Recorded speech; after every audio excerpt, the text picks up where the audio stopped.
Hello! Today we have Spectrum PLA High Speed in color named Leaf Green. The first question you will ask is how fast is it? Well, I did the max flow test on my Prusa Core One with 0.4 mm high flow nozzle at a temperature of 330 degrees Celsius. It peaked at 40 cubic millimeters per second. That corresponds to a printing speed of around 500 millimeters per second. But it is possible to print even at 800 millimeters per second with proper ultra-high flow hot end. Let's take a look at the temperature tower to see what we can expect at different temperatures.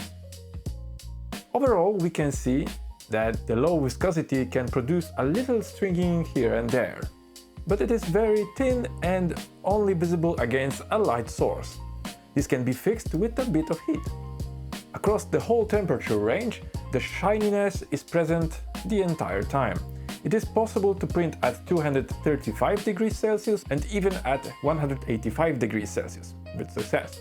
But in my opinion, the best quality and results are achieved at 205 degrees Celsius. You get consistent surface, minimal stringing and good overhangs and bridges.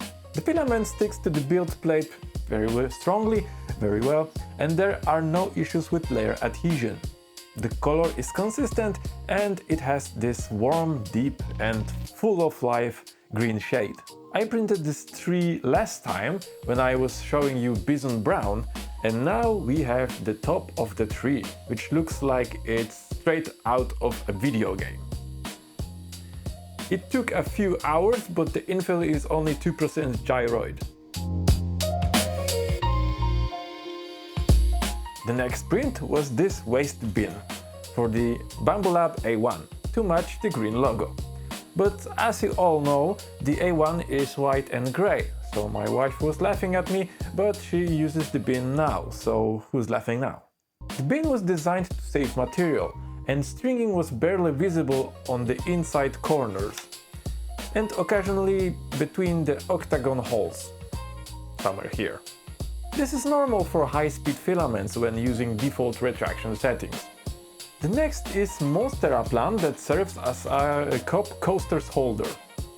It was easy to print, but we need to assemble it. We'll need some magnets, a bit of filament and maybe some glue. Just put the magnets in the slots. If they are loose, just put a little glue inside. Now put the 3D printed soil inside the tiny 3D printed pot. If you're curious, the brown is the Filament BISON brown and the pot is Spectrum Filaments Stone Age Light. Once that's done, you can connect the branches to the soil. Cut some filament to mount the small leaves on the branches.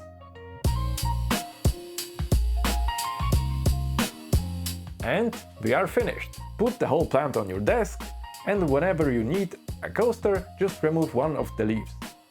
Because it has magnets, you can put it back pretty easily. I truly think this is a great 3D model and excellent print. You can find the link to this model in the description, along with all filaments you see here. The last print is this army man. First, we need to remove the supports, which is quite easy. You can see more stringing here due to the time-lapse video I made, but besides that, the overall quality looks great. Even for such a small model with 0.2 mm layer height and 0.4 mm nozzle. I think this color is very versatile and fits many projects. If you need a fast green filament with good quality, pick Spectrum Filaments High Speed Leaf Green. If you like that video, click like and subscribe to our channel so you don't miss any upcoming videos. Thank you for watching and see you next time!